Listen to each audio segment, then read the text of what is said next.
এখন দেখা দিচ্ছে যে বৈষম্যর মূল কারণটা বাংলাদেশের যে চাকরি ব্যবস্থা আছে সেই চাকরি ব্যবস্থাটা, আমি ব্যক্তিগতভাবে যেটা বলবো সেই চাকরি ব্যবস্থাটা। কেন চাকরি ব্যবস্থা বলবো, চাকরি ব্যবস্থাকে কেন ধরে দিব, সেটা কারণ হচ্ছে বাংলাদেশে পর্যাপ্ত পরিমাণ চাকরি নাই। আমরা যখন লেখাপড়া শুরু করি আমাদের মাথায় তখন আমাদের গার্ডিয়ানরা একটা জিনিস ঢুকাই দিচ্ছে যে বাবা তোমাকে বড় হয়ে ডাক্তার হইতে হবে, ইঞ্জিনিয়ার হইতে হবে, তোমাকে চাকরি করতে হবে। আমাদের গার্ডিয়ান আমাদেরকে বলে না বাবা তোমাকে ব্যবসা করতে হবে, প্রতিষ্ঠান ক্রিয়েট করতে হবে, 10 জনকে চাকরি দিতে হবে। এই যে ম্যান্ডেটটা আমাদের তৈরি হচ্ছে ছোট থেকে, আমরা বড় হয়ে যে চাকরির জন্য দৌড়াচ্ছি, বা বড় হওয়ার পরে একটা ছেলে যে উদ্যোক্তা হবে, সেই উদ্যোক্তা হওয়ার যে সুযোগটা, সেই সুযোগটা কিন্তু আসলে আমাদের পরিবার থেকে দেয় না। এবং এইটাই কিন্তু আমাদের সব থেকে হচ্ছে যে বড় সমস্যা হয়ে থাকে, যে আমাদের বিএসসি এবং ডিপ্লোমা ইঞ্জিনিয়ারদের যে সমস্যাটা। এখন বিএসসিদের যে দাবি, তারা হচ্ছে 10ম গ্রেডে আসতে যাচ্ছে। কেন 10ম গ্রেডে আসতে যাচ্ছে? প্রথম গ্রেড তারা খেয়ে টোটালি হচ্ছে পেট ফুলে বসে আছে। এখন পেটে তো আর জায়গা নিতে পারতেছে না, 10ম গ্রেডে আসতেই হবে তাদেরকে। যার কারণে তারা এখন 10ম গ্রেডে আসতে যাচ্ছে। একটা কথা বলে রাখি, ডিপ্লোমার ইতিহাস 117 বছরের ইতিহাস। ডিপ্লোমা বাংলাদেশ স্বাধীন হওয়ার পর মেজর জিয়াউর রহমান স্যার আপনার 1978 সালে আমাদের জন্য 10ম গ্রেড বরাদ্দ করেছিল, যখন কিনা বিএসসি ইঞ্জিনিয়ারদের জন্ম হয় নাই। এখন যদি বিএসসি ইঞ্জিনিয়ার আজকে এতগুলো বছর পর এসে বলে 10ম গ্রেড তাদের, পুরোপুরি ইঞ্জিনিয়ারিং সেক্টরই তাদের, তাহলে সেটা কোনোভাবে মানানসই না। কেন মানানসই না?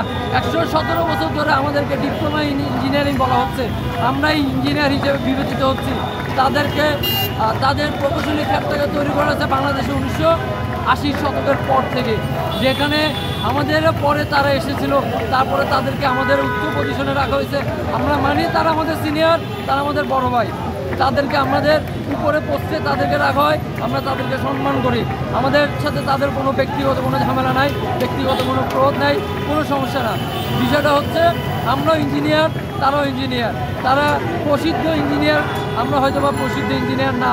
আমাদের ভিতরে পার্থক্য এখানে, তারা 70% পুস্তকে বই থেকে পড়ে জ্ঞান অর্জন করে থাকে, আর আমরা 70% রাস্তায় ঘেটে হাতে কলমে কাজগুলো করে থাকি। যার কারণে কাজের দক্ষতাটা কিন্তু আমাদের তাদের থেকেও বেশি থাকে। যার কারণে আমাদের সাব অ্যাসিস্ট্যান্ট ইঞ্জিনিয়ারিং পজিশনটা কিন্তু আমাদের জন্য বরাদ্দ করা হয়। যার ফলে আমরা যে কোনো কার্যক্রমে, যে কোনো কাজে কিন্তু আমরা পারদর্শী হয়ে থাকি। বিএসসি ইঞ্জিনিয়াররা বলে তারা আমাদের থেকে নাকি কাজে পারদর্শী, আমরা নাকি টেকনিশিয়ানের সংখ্যাটা বুঝুক এবং কীভাবে তারা আমাদের থেকে পারদর্শী। 70% বইয়ের পড়া পড়ে নাকি হচ্ছে যে আপনার হাতে কলমের কাজের হিসাব করে। আমরা তো আমাদের যে হাতে কলমের কাজের যে দক্ষতা, সে দক্ষতা তো তাদের নেই। তাদের জন্য যদি আজকে অনেকে বলবেন যে আমরা কোটার কথা বলছি, 33% কোটার কথা বলছি, কোটার বিষয়টা আসলে অনেকে ক্লিয়ার না। আমাদের দেশের জনগণকে কোটার নামে সিম্পাথি নিয়ে আজকে আমাদের ডিপ্লোমা ইঞ্জিনিয়ারদের বিরুদ্ধে নিয়ে এসেছে। কেন নিয়ে এসেছে, কীভাবে নিয়ে এসেছে সেটাও আমি বলি।